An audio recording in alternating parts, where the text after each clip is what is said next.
Vendredi 16 septembre 2016, bonsoir à toutes et à tous et bienvenue dans cette édition d'information sur la télévision Labari. Le nouveau président du Conseil d'État, de même que le nouveau premier président de la Cour des comptes, ont prêté serment ce matin devant le président de la République, comme l'exige la tradition. Al-Kash Al-Hada et Sidibé donc ont été récemment nommés à la suite de la réunion du Conseil supérieur de la magistrature. Le résumé de cette cérémonie avec nos reporters Ibrahim Abdou et Ali Sissé Ibrahim.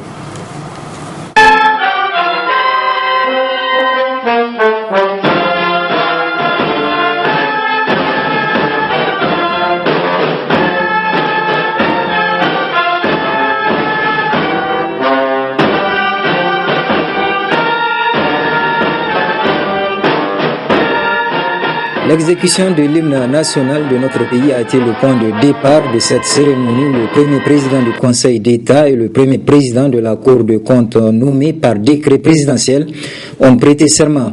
Cette séance de prestation de serment a été dirigée par le président de la République, Issoufou Mahamadou, qui demanda au greffier en chef de la cérémonie de lire successivement les décrets de nomination du premier président du Conseil d'État et celui du premier président de la Cour des comptes. Après ce fut au président de la République, Issoufou Mahamadou, de lire les serments à l'intention du président du Conseil d'État, El-Kash El-Hada, et le président de la Cour des comptes, Seydou Sidibé, qui tour à tour ont levé leur main droite pour jurer de respecter les clauses contenues dans les serments. Ainsi, cette double prestation du président du Conseil d'État El-Kash El-Hada et celle du président de la Cour de compte Seydou Sidibé les renvoie dans l'exercice de leurs fonctions à donné par le président de la République, Issoufou Mahamadou. Il faut noter aussi que cette cérémonie s'est déroulée en présence du président de l'Assemblée nationale, de membres du gouvernement et de plusieurs diplomates accrédités dans notre pays. Partons à présent aux alentours du grand marché de Niamey pour voir comment se déroule la circulation un peu plus de 10 jours après l'opération de déguerpissement des kiosques qui sont installés aux alentours de ce centre commercial. C'est un reportage signé chez Bouguisso et Nafissa Hassan.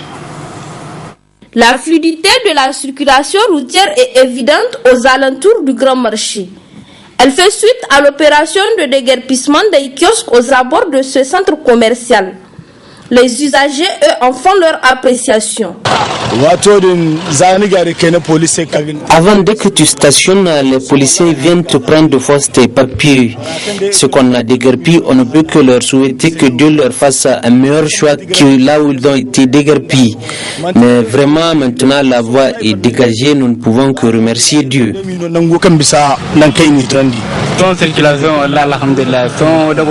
Dieu merci, maintenant la voie est complètement dégagée. Il n'y a aucun problème de circulation contrairement à avant.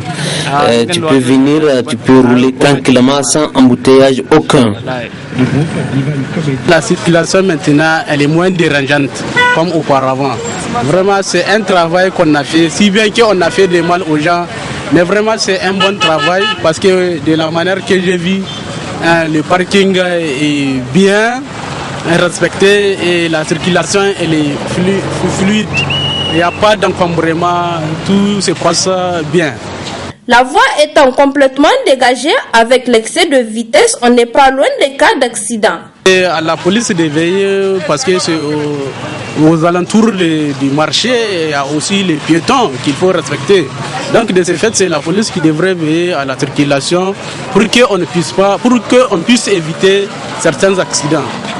C'est bien beau de déguerpir pour des raisons préalablement avancées à tort ou à raison. Cependant, des mesures de sécurisation doivent également suivre. De la sauvegarde des vies humaines, il en dépend. Ils étaient également aux alentours du grand marché, mais l'opération de déguerpissement les a également concernés. Eux, ce sont les tenants de ce que l'on appelle les librairies par terre. Voyons voir dans ce reportage comment se porte leur commerce, eux, mais aussi les librairies modernes en cette veille de rentrée scolaire. C'est un reportage signé chez Bouguisso et Asmaou Seydou. Dur en ce moment d'exercer le métier de libraire par terre à quelques heures de la rentrée scolaire, il semble tirer le diable par la queue du seul fait de l'opération de déguerpissement menée aux abords du grand marché. Je vends des fournitures scolaires. En ce moment, le marché n'avance pas. Tout celui qui vient parle de manque d'argent. Les clients se font rares.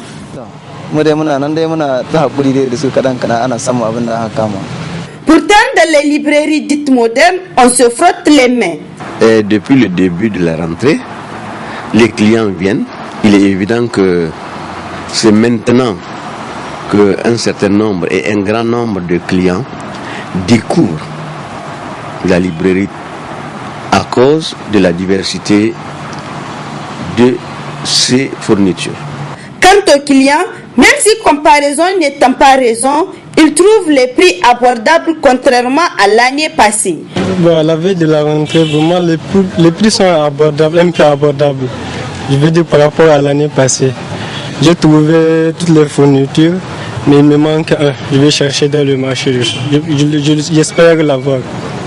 Comme le marché n'est pas en place, sur place, donc j'aurai mal à trouver les fournitures.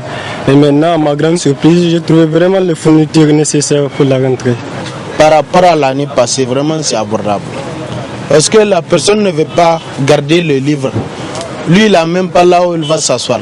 Donc, il est obligé de vendre pour gagner quelque chose. Ces librairies dites par terre, en pareilles circonstances, font des entrées considérables, lieu de prédilection des bourses moyennes qui se rabattent sur elles. Sauf que juste au sortir de la célébration de la fête de Tabaski, aussi pas évident que les mêmes causes produisent les mêmes effets. Voyons voir à présent comment se prépare concrètement cette rentrée scolaire pour le second cycle du secondaire notamment. Elle était prévue hier 15 septembre, mais du cause de la fête de Tabaski, elle a été reportée au 19 septembre prochain, c'est-à-dire donc lundi.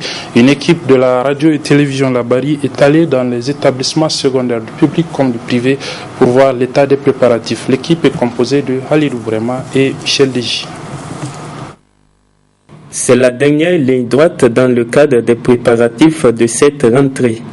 Au plan matériel, tout est déjà sur place au niveau des administrations des lycées.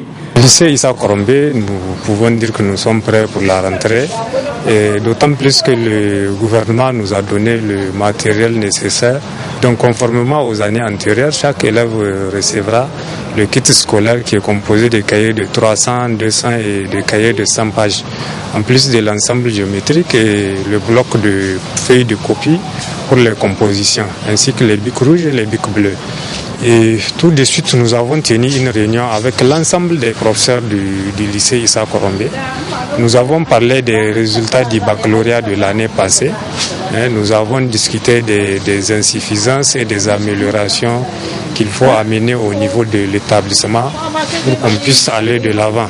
Les élèves, eux, attendent beaucoup des autorités en charge de l'éducation en vue d'une meilleure effectivité de cette rentrée. Il y a des lycées qu'on est dans l'obligation de faire ces classes en pâte pour qu'on effectue la rentrée. Si nous prenons l'exemple des CS franco-arabes à l'aéroport où pratiquement presque toutes les classes sont des classes en paillotte, n'est-ce pas? Et jusque-là, en tout cas, on n'a pas vu dans une école où ils ont eu à construire ces classes en paillotte. Mais on ne peut pas effectuer une rentrée sans classe. C'est pas possible. Il y a quelques établissements qui sont vraiment victimes des inondations et nous avions demandé à la mairie de prendre ses responsabilités. Bon, ils nous ont pris des engagements, mais sachez que la section lycéenne et collégienne est toujours active. Mais vous allez voir, quand ils vont faire la rentrée, ils vont venir dans une école bien équipée, ils vont distribuer des cahiers ou des trucs là. Non, c'est une rentrée politique. Les conditions ne sont pas réunies, étant donné que tous les problèmes et toutes les difficultés que nous traînions depuis l'autre année sont encore là. Et la question des arriérés de pécule, on paye un mois, un autre mois vient s'accumuler. Et quelqu'un qui a fait 3 mois sans percevoir de pécule, qui est parti en vacances et à qui on demande de ramasser sa famille et de rejoindre son lieu de travail, alors qu'il n'a même pas de quoi manger, ça pose un sérieux problème. Alors quand le groupe se sera prononcé, nous vous ferons savoir avec la dernière énergie notre position par rapport à cette rentrée. Du côté des établissements privés, l'on attend que le jour J pour débuter cette nouvelle année scolaire 2016-2017 au niveau des lycées. Et tout était déjà fin prêt quand nous avons appris que la rentrée a été reportée. Donc il y a des élèves même qui étaient arrivés ne sachant pas que c'était reporté. Donc on leur avait dit de retourner à la maison jusqu'au lundi 19 septembre. Et vous allez constater que sous l'arbre là-bas, il y a des enseignants. Il y en a qui sont en train de remplir déjà l'emploi du temps, parce que parmi les enseignants, il y a des permanents, il y a des vacataires aussi. Cette année, en ce qui concerne les fournitures scolaires, les chefs d'établissement publics sont instruits à donner 10 cahiers aux élèves de la 6e à la terminale avec une différence d'un nombre de pages selon les niveaux. De nouveaux bureaux pour le personnel de l'ambassade des États-Unis d'Amérique au Niger bientôt. En effet, ce matin, une cérémonie de lancement de travaux de construction de nouveaux bâtiments qui vont servir de bureau au personnel de l'ambassade des États-Unis d'Amérique au Niger a eu lieu au sein même de l'ambassade des États-Unis d'Amérique. Elle a été présidée par l'ambassadeur des États-Unis d'Amérique au Niger en présence de nos reporters Nasser Seydou et Nafissa Zakou. La cérémonie vaut tout son pesant d'or et matérialise le gigantisme américain. C'est celle de la pose de la première pierre pour la construction de la nouvelle ambassade américaine. Un joyau qui sera bâti sur un terrain d'une superficie de 10 hectares. Ce sera un bâtiment écologique avec de nombreuses fonctionnalités et des espaces verts. En effet, 700 kilowatts de cellules photovoltaïques produiront de l'électricité pour la nouvelle ambassade. La deuxième plus grande capacité d'énergie solaire de toutes les ambassades américaines dans le monde entier. Des stratégies d'installation modernes pour économiser l'eau réduiront la demande sur les systèmes d'approvisionnement local en eau potable et l'éclairage éco-énergétique réduira la consommation d'énergie. L'ambassade des États-Unis d'Amérique au Niger espère passer de nombreuses années fructueuses dans cet endroit. Je voudrais souligner qu'elle sera une plateforme pour un engagement plus large et plus durable avec le Niger dans l'ensemble de ces domaines que nos deux gouvernements et peuples partagent comme intérêt commun.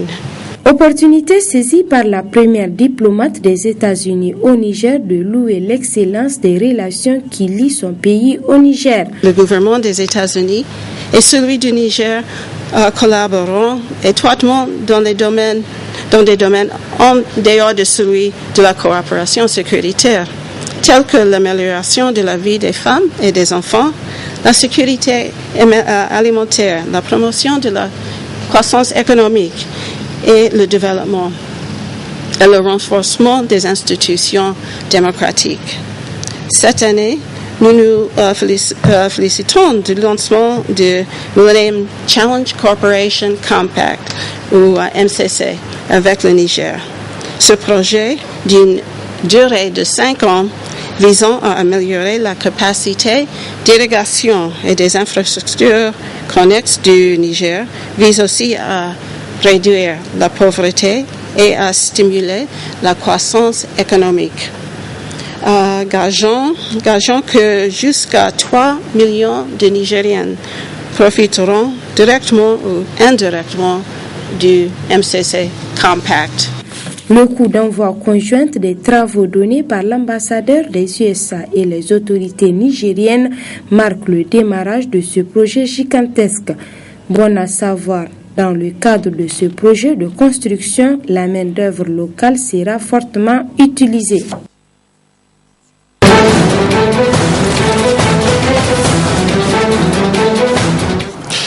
Sur le continent, c'est un des faits qui retient l'actualité, qui fait la une donc de l'actualité depuis 2 jours, la révélation d'une ONG sur la qualité du diesel vendu aux pays africains. Le dit diesel serait beaucoup plus toxique que celui qui est vendu ailleurs dans le monde. Récit. Les négociants suisses inondent l'Afrique de carburants toxiques. C'est la conclusion du rapport Dirty Diesel, publié par l'ONG Publicae. Les sociétés suisses produisent en Europe des carburants qui ne pourraient jamais être vendus pour réaliser des profits au détriment de la santé de la population africaine. En cause, une trop forte teneur en soufre, jusqu'à 378 fois supérieure à celle autorisée en Europe. D'autres éléments sont aussi présents dans ces carburants, du benzène par exemple, qui lui est carrément interdit sur le vieux continent. Cynique, l'industrie pétrolière appelle cette production la qualité africaine. Publica évoque dans son rapport 8 pays où cette essence est vendue: l'Angola, le Bénin, le Congo, le Ghana, la Côte d'Ivoire, le Mali, le Sénégal et la Zambie. Et l'association vise 3 sociétés helvétiques, Vitol, Trafigura et Adax et Oryx, qui elles se défendent de profiter de la faiblesse des normes africaines. Le rapport de Publicae est erroné et donne de fausses informations. En Afrique, les gouvernements contrôlent et réglementent les importations de carburant et ce sont les seuls habilités à déterminer les normes. En 2030, la pollution de l'air liée au trafic routier devrait causer 3 fois plus de décès prématurés en Afrique que dans toute l'Europe, les États-Unis et le Japon réunis. Cela fait plus de 3 ans que le Sud-Soudan est en guerre. Depuis donc 3 ans et les combats se sont intensifiés l'été dernier. Du coup, le nombre de personnes déplacées augmente de jour en jour. Les dernières statistiques parlent de plus d'1 million de Sud-Soudanais qui se sont déplacés. Épuisés. Cela fait des jours que ces réfugiés marchent. Ils fuient les violences dans leur pays, le Soudan du Sud. Halima a quitté son village pour arriver ici, en Ouganda. Ils ont tué mon mari. Quand j'ai vu que mon mari était mort, j'ai pris des enfants. Mon but était d'arriver à la frontière. On a traversé la forêt pour arriver ici en Ouganda. Comme Halima, ils sont 185 000 à avoir pris les chemins de l'exil depuis le mois de juillet. En tout, la guerre civile qui sévit depuis décembre 2013 a poussé plus d'1 million de Sud-Soudanais à partir à l'étranger, vers le Soudan, l'Ouganda, l'Éthiopie, le Kenya et le Congo. Le problème, c'est que nous avons beaucoup de mal, pour des raisons de moyens et de sécurité, à assurer la protection et l'aide dont les réfugiés ont besoin. Les Nations Unies ont fait un appel aux dons. Il faudrait, selon l'organisation, 600 millions d'euros pour espérer gérer cette crise. Une autre situation humanitaire inquiétante, c'est celle en Syrie, notamment dans les pays voisins qui accueillent donc les réfugiés syriens. Par exemple, en Turquie, là-bas, les réfugiés manquent de tout alors que l'aide humanitaire est bloquée à la frontière entre les deux pays. À la frontière turco-syrienne, les convois défilent, mais l'aide humanitaire n'ira pour l'instant pas plus loin. Au total, plus d'une vingtaine de camions chargés à bloc de nourriture et de médicaments, bloqués depuis maintenant 3 jours dans la zone tampon mise en place par les autorités syriennes. Nous transportons du maïs, mais parfois c'est du matériel médical et là des pièces détachées automobiles. On laisse tous ces produits de l'autre côté et les conducteurs syriens les récupèrent.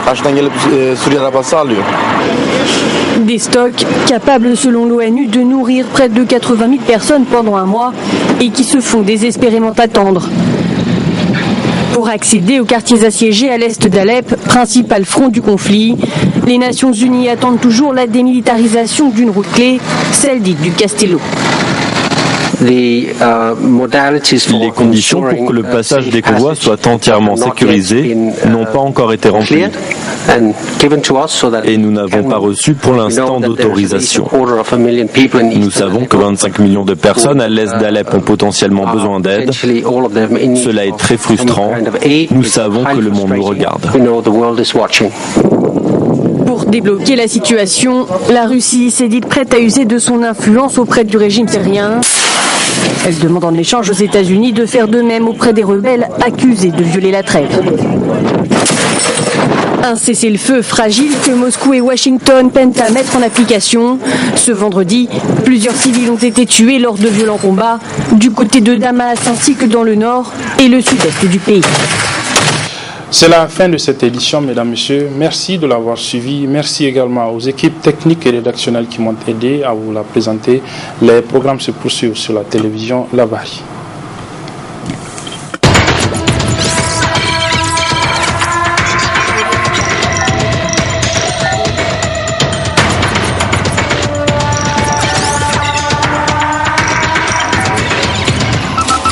Audio Jungle.